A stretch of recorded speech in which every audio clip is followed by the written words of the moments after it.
പത്തനംതിട്ട ലോക്സഭാ മണ്ഡലത്തിൽ മതന്യൂനപക്ഷ സമുദായങ്ങൾക്ക് വലിയ സ്വാധീനമാണ് ഉള്ളത്. ഇപ്പോൾ നമ്മോടൊപ്പം LDF നിയുക്ത സ്ഥാനാർത്ഥി ഡോക്ടർ തോമസ് ഐസക്കാണുള്ളത്. സർ നമസ്കാരം. ഇന്നിപ്പോൾ ഓർത്തഡോക്സ് സഭയുടെ മർത്തോമൻ പൈതൃക സംഗമം കോട്ടയത്ത് നടക്കാൻ പോവുകയാണ്. അതിന്റെ ഉദ്ഘാടകനായി കേരള ഗവർണർ ആരിഫ് മുഹമ്മദ് ഖാനും മുഖ്യാതിഥിയായി ഗോവ ഗവർണർ PS ശ്രീധരൻപിള്ളയുമാണ് എത്തുന്നത്. ഓർത്തഡോക്സ് സഭ കൂടുതലായി BJPയുടെ അടുക്കുന്നതിന്റെ ഒരു സൂചനയല്ലേ അത്? അങ്ങനെ ഒരു സൂചന ഞാൻ വായിക്കുന്നില്ല. കാരണം വെച്ച് കഴിഞ്ഞാൽ ഇന്നത്തെ കാലഘട്ടം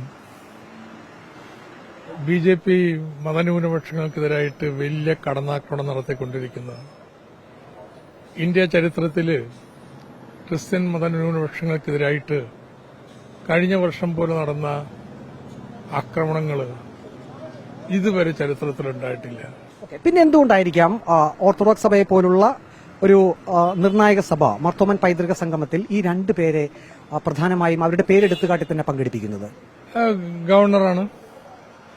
ഗവർണർ പ്രാധാന്യത്തോടെ ക്ഷണിച്ചിരിക്കുന്നു. അവിടെ രണ്ട് മന്ത്രിമാരും പങ്കെടുക്കുന്നുണ്ട്. അതിലെന്താ പ്രത്യേക പ്രശ്നമുള്ളത്? ഇക്കുറി പത്തനംതിട്ട ലോക്സഭാ മണ്ഡലത്തിൽ ഓർത്തഡോക്സ് സഭയുടെ പിന്തുണ ഏത് മുന്നണിക്ക് കൂടുതൽ കിട്ടാനാണ് സാധ്യത? അങ്ങനെ സഭ ആരെങ്കിലും ഔപചാരികമായി പിന്തുണക്കുന്ന ഒരു പശ്ചാത്തലമില്ലല്ലോ.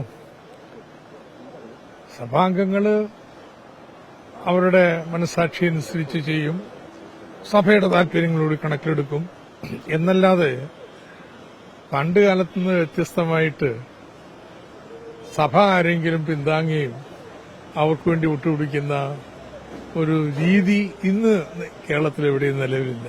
വീഡിയോ ജേർണലിസ്റ്റ് അജി കുടുംബനൊപ്പം റിപ്പോർട്ടർ പ്രവീൺ പുരുഷോത്തമൻ, റിപ്പോർട്ടർ പത്തനംതിട്ട.